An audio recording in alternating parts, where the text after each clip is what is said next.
Houdini called himself the master mystifier of the age, the undisputed king of handcuffs. No ropes could bind him, no icy waters drown him. Imprisoned in chains or suspended in straitjackets, Houdini emerged from every restraint. Though denying he had supernatural powers, he spent his life in pursuit of death and hoped to communicate from beyond the grave. What were the secrets of the great Houdini?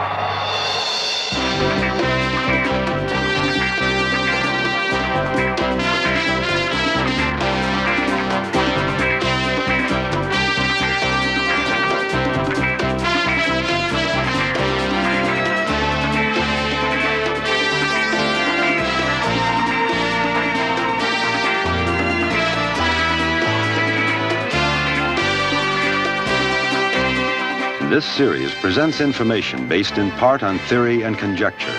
The producer's purpose is to suggest some possible explanations, but not necessarily the only ones, to the mysteries we will examine. The great Houdini died on Halloween 1926. In death, he remains as enigmatic as he was in life. For years, he visited spiritual mediums and seances, seeking proof of life after death. And shortly before he died, he promised to send word from the beyond, if he could. Houdini was perhaps the best-known escape artist of all time. From the beginning, he was surrounded by mystery. Born Eric Weiss in Hungary in 1874, he would later claim Wisconsin as his birthplace. He was a restless child who rarely slept. His only consolation, the beat of his mother's heart. It became the driving rhythm of his life, an affirmation that all was well, even through difficult times. Magic fascinated young Eric and provided escape from a life of hardship. Already captivated by sleight-of-hand masters, he happened upon a book that would change his existence. The life story and secrets of France's greatest conjurer, Robert Houdin. Taking Houdin's illusions and adopting his name, Eric became Houdini the Magician. These simple props, now in a museum, were among the first that he could afford as he struggled to survive in an already overcrowded field. In an attempt to appear successful, he dubbed himself the King of Cards. While playing beer halls on Coney Island, Harry fell in love with a beautiful young singer.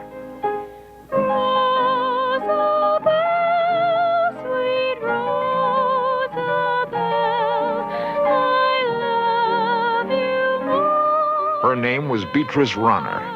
Harry called her Bess. She was part of an act called the Floral Sisters, and just 18. Although Harry was Jewish and Bess Catholic, their romance blossomed. Despite her family's objections, within weeks she would become Mrs. Harry Houdini and join his act. The highlight of their show became a disappearing trick called metamorphosis, in which Harry and Bess would exchange places inside a bag, inside a trunk, in 3 seconds. Although audiences were intrigued by the illusion, it was not unique, and Harry would continue to seek new tricks. Handcuff escapes were common entertainment, though the audiences knew that performers used phony cuffs. But Harry practiced with real ones every night. He developed the locksmith's mastery of what became a huge collection and could escape from every cuff. Still, the audiences were unimpressed. So Houdini searched for a more challenging restraint. He found it in the straitjacket. After seeing an inmate at an insane asylum struggling futilely in such a device, Houdini was inspired to incorporate the stunt into his act. This rare piece of film documents his entire escape in less than 3 minutes.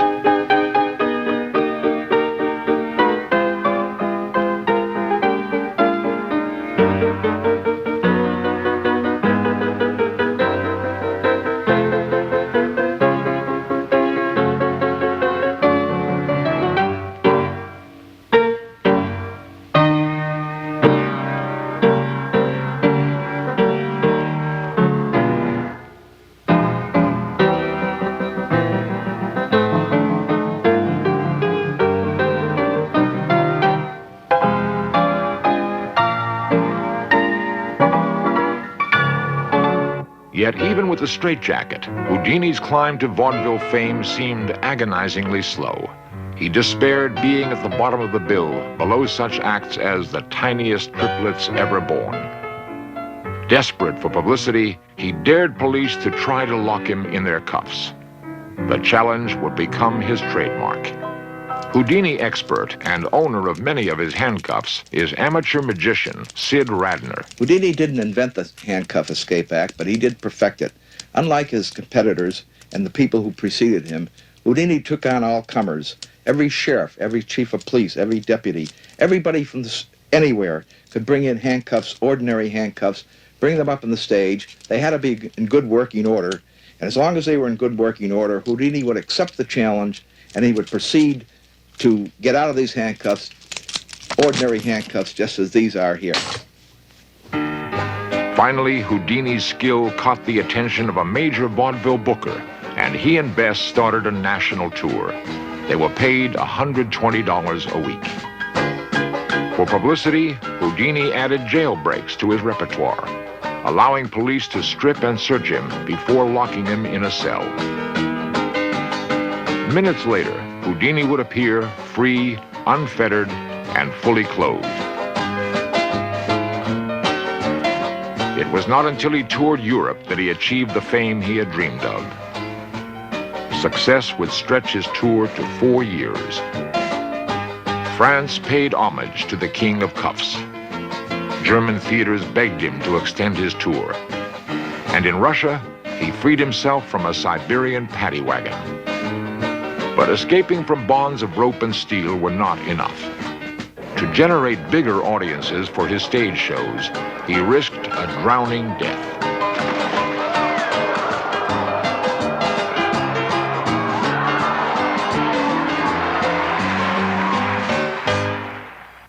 Houdini yearned to share his success with his now widowed mother. So he sent for her in Budapest, and giving her a gown designed for the late Queen Victoria, presented her like royalty to relatives and old family friends.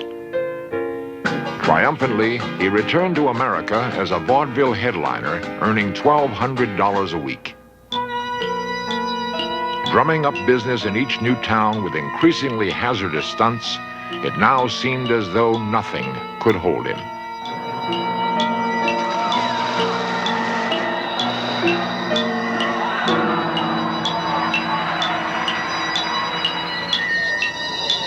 It was impossible for audiences to understand how he could survive in a box, in the dark, underwater, for 4 minutes. Only the few close to him knew how he picked locks with his toes and even dislocated his joints to escape.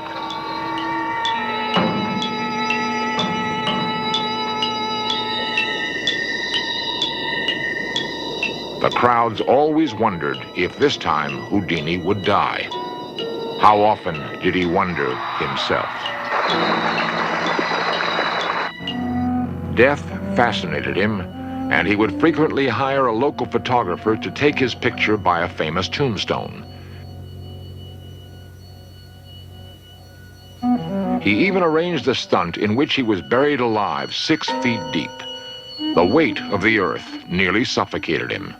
He swore he'd never attempt it again. Houdini delighted in convincing his audience he was always just a breath away from death. No stunt achieved that better than the water torture cell. The audience was allowed to inspect the 100-gallon tank, but they could never detect a trick. Behind a drawn curtain, Houdini would somehow escape and then wait unseen as minutes passed. When the audience could bear the tension no longer, Houdini would emerge, breathless, to their immense relief. Some were so amazed by Houdini's prowess, they were sure he possessed paranormal abilities. Magic expert Walter Gibson discussed this issue with Houdini during their friendship in the 1920s. The question has been raised about Houdini's approach to the supernatural. Many thought that he had mediumistic powers himself, and that he didn't want to advertise that fact, so he simply pretended that his escapes were normal things. So they thought that the reason that he enclosed himself in a cabinet was to get the darkness that would bring spirit aid, and that he actually would dematerialize from some of these contraptions in which he'd been placed. The more successful Houdini became, the more his mother was proud of him.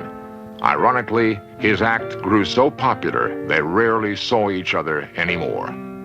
When he and Bess set sail for another European tour, Mama came to say her farewell. It was the last time they would see her alive.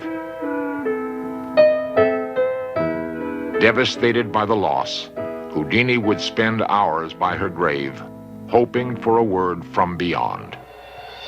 The vigil became an obsession that would change the course of his life.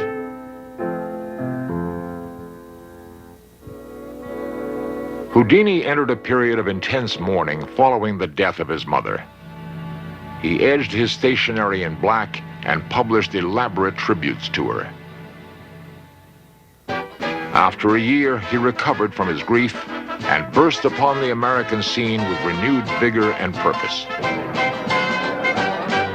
The public response was greater than ever as Houdini introduced a new twist to his straitjacket escape. Although it appeared more dangerous, Houdini would later admit the inverted position made his release simpler. In city after city, his genius for publicity drew huge crowds and packed the theaters night after night.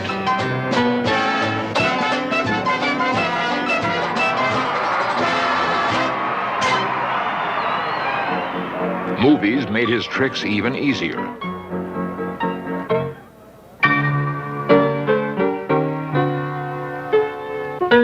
Playing characters named Harvey Hanford and Harry Harper, the movies and serials featured the stunts that had made him famous.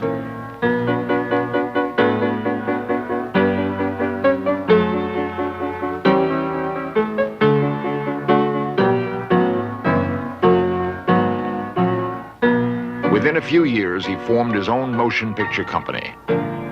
The theme of his first movie was reincarnation, as Houdini comes back to life from an icy Arctic grave as the man from beyond.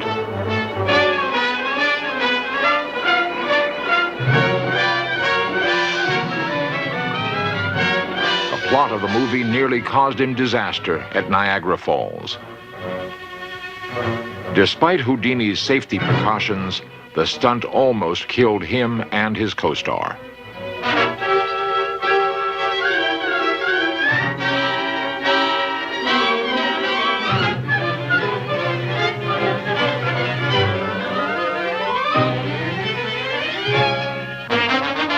There are those who say he encouraged these brushes with death.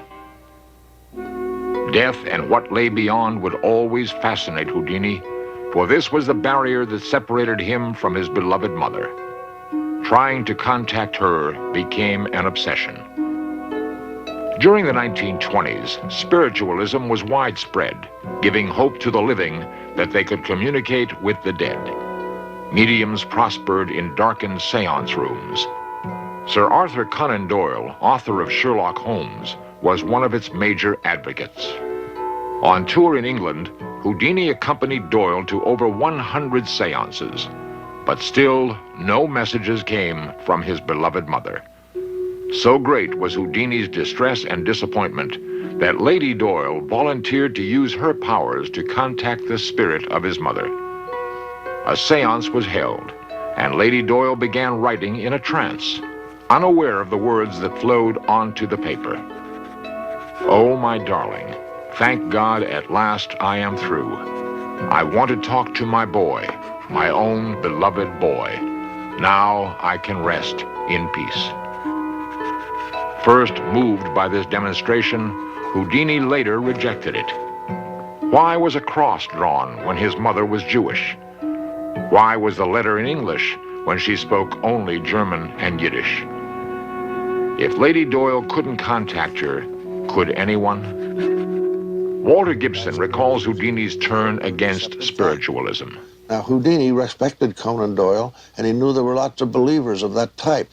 But he also knew that psychic matters, spiritualistic seances, were studded with fakers. And he started out to expose the fakes. Houdini and Bess knew all the tricks of the spooky trade. Billed in their struggling years as Professor Harry and Mademoiselle Beatrice, they faked spirit writing on a slate and did a phony mind-reading act. Now he attended seances disguised, exposing mediums in the course of their trickery. Soon he incorporated his debunking into his stage performance, demonstrating how bells were rung by spirits, how photographic negatives were tampered with to produce ghostly images, and how props were used to fake spirit voices. Somebody would hold a trumpet. Houdini would stand away from the trumpet and whisper, and they didn't see him whisper, but they would catch these voices as though they came through the trumpet, and he showed how that was done. He explained several other spiritualistic tricks, but the one that was most impressive was the slate writing. Houdini showed how a medium's accomplice would exchange a blank slate for one with writing, and how some mediums were so skilled they could write spirit messages with chalk between their toes. Houdini challenged mediums to prove their claims were real, and so did the prestigious journal The Scientific American, whose publishers asked him to join their investigation committee. A young medium known as Marjorie claimed to manifest a wide range of psychic phenomena. However, when Houdini devised a special box to prevent her from manipulating objects in the dark, the phenomena ceased. When she failed to collect the award, Marjorie predicted imminent doom for Houdini. As he began his September tour in 1926, Houdini himself had the premonition he would never see his home again.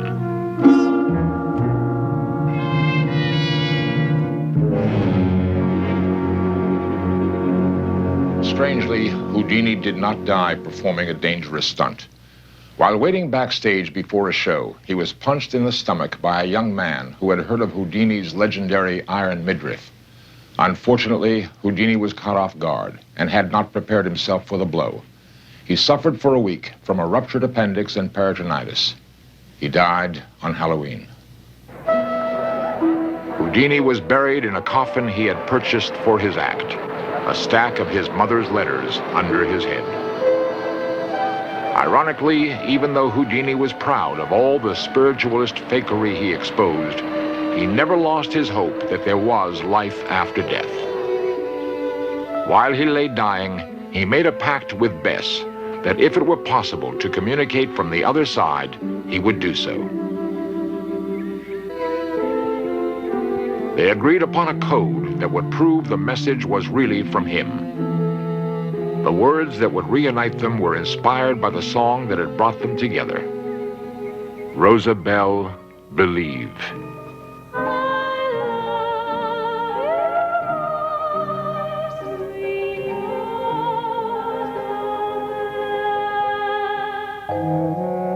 Bess did believe and kept the light of hope burning in their home. Mediums claimed to make contact with Houdini, but the code words were never right. Finally, the agreed-upon message was produced by psychic Arthur Ford. Bess confirmed it at first, but later discovered there were ways he could have learned the code, ways that were not supernatural. On Halloween 1936, 10 years after Houdini's death, Bess and a circle of Houdini's friends met in Hollywood for a last seance. The event was recorded. O thou disembodied spirits, we greet thee. It is the spirit of Houdini we wish to contact. Are you here, Houdini? Please manifest yourself in any way possible. We have waited, Houdini, oh, so long. Speak, speak, Harry. In the name of humanity and love, if there is communication from the great beyond, come through with the evidence. Speak, speak, speak, speak, speak, speak. The evidence did not come. Bess sadly closed her final seance. My last hope is gone.